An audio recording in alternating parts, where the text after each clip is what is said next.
exercise the provisions of the Constitution of India and merge ourselves with the BJP. हम BJP में विलय करते हैं। दोस्तों, आज के दिन को मैं राजनीति का एक और काला दिन बोलूं तो वो कहीं ना कहीं गलत नहीं होगा।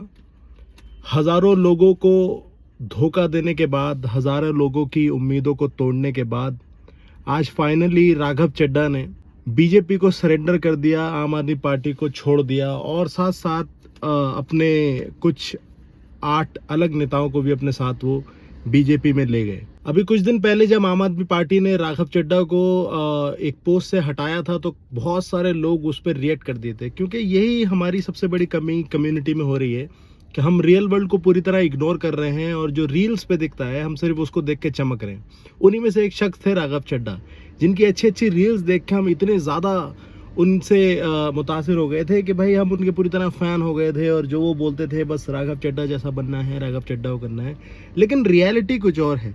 आम आदमी पार्टी ने अपना डिसीजन लिया था, वो ग्राउंड रियलिटी को देख के लिया था, क्योंकि कहीं ना कहीं आम आदमी पार्टी जानती थी कि धीरे धीरे राघव चड्ढा बिक चुके हैं।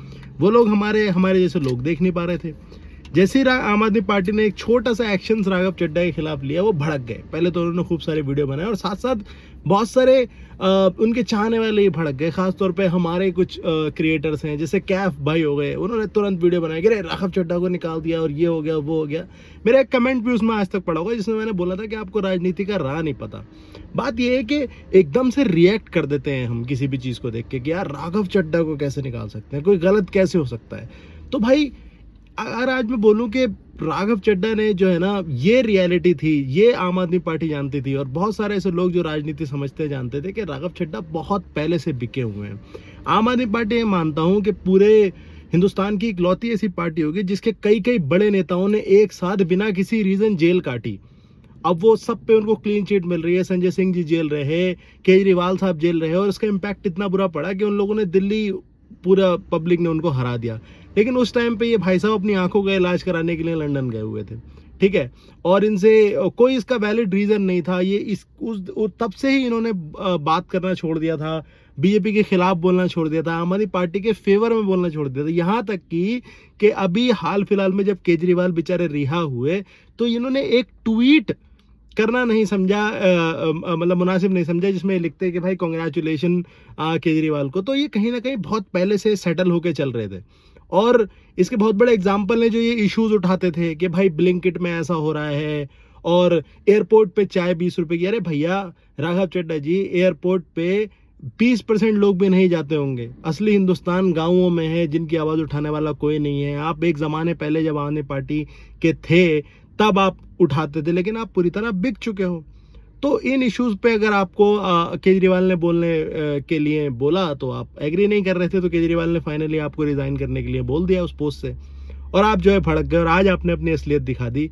अब आप कसीदे पढ़ेंगे भारतीय जनता पार्टी के, अब आप कसीदे पढ़ेंगे नरेंद्र मोदी के, अमित शाह के। पॉइंट से मैं ये मानता हूँ कि अब बीजेपी एक बहुत ज़्यादा स्ट्रांग पार्टी होने वाली है, क्योंकि राघव चड्ढा जैसे लोगों को इन्होंने अपने स्तर पे ले लिया। वही राघव चड्ढा जो पहले लोगों के इश्यूज एक ज़माने पहले उठाया करते थे, अब तो नहीं, एक ज़माने पहले, अब वो बताएंगे कि झाल मुड़ी के फ़ायदे क्या हैं, प्रधानमंत्री झाल मुड़ी खा रहे हैं, क्योंकि उन्होंने अभी प्रेस कॉन्फ्रेंस में ही बोल दिया कि पाकिस्तान के खिलाफ अटैक किया, ये किया वो किया। वैसी ऐसी बातों को डिफेंड करते हुए राघव चड्ढा दिखेंगे।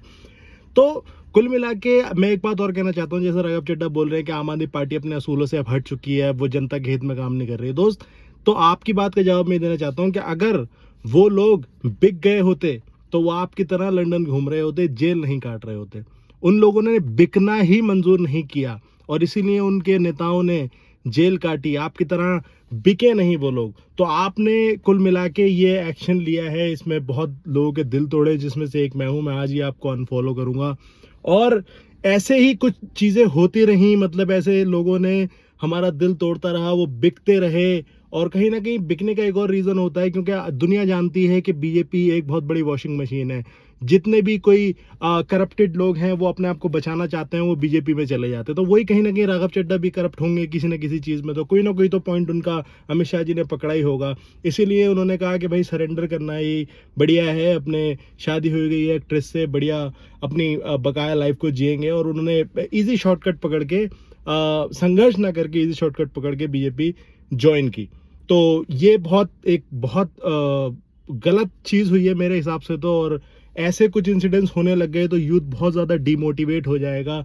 रियल पॉलिटिक्स पूरी तरह जो ज़मीनी पॉलिटिक्स है वो ख़राब होती जा रही है। बीजेपी कहीं ना कहीं इस तरीके से मैनिपुलेट कर करके लोगों को अपनी तरफ ले रही है, और राघव चड्ढा जैसे लोग उसमें अब नंबर 1 पे हैं, जो कि लोगों का भरोसा जीतते हैं, रील्स बना के दिखाते हैं कि मैं एक हीरो हूँ, एंड में आके भारतीय जनता पार्टी जैसी पार्टी को सरेंडर कर देते हैं। तो मैं बायकॉट करता हूँ ऐसे लोगों का, मैं आज ही अनफॉलो करूँगा।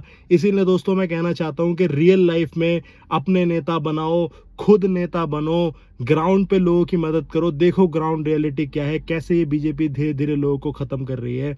और अपनी आवाज़ बनो, अपने लोगों की आवाज़ बनो, ग्राउंड पे काम करो। किसी से भी देख के एकदम मोटिवेट मत हो जाओ, किसी को भी देख के एकदम सपोर्ट मत करो। जैसे कैफ साहब ने और बड़े बड़े लोगों ने राघव चड्ढा के फेवर में ही वीडियो डाल दी थी, ये कह रहे भाई देखो आम आदमी पार्टी ने निकाल दिया। तो भाई इस स्टैंड को हम पूरी तरह बायकॉट करते हैं। आज से राघव चड्ढा का पूरी तरह बायकॉट करते हैं। जैसे ये वीडियो आई है ऐसे ही हम लोग भी डिफेंड करेंगे अब अरविंद केजरीवाल को, उनके लोगों को, और क्या कहते हैं उनकी पार्टी को डिफेंड करेंगे। जो और राघव चड्ढा जैसे लोग जो बहुत नीच हरकत करी है, अब वो बीजेपी के गुणगान गाएंगे तो और नए लोग पैदा होंगे और नई आवाज़ें पैदा होंगी जो कि उनके खिलाफ खड़ी होंगी। जय हिंद, जय भारत।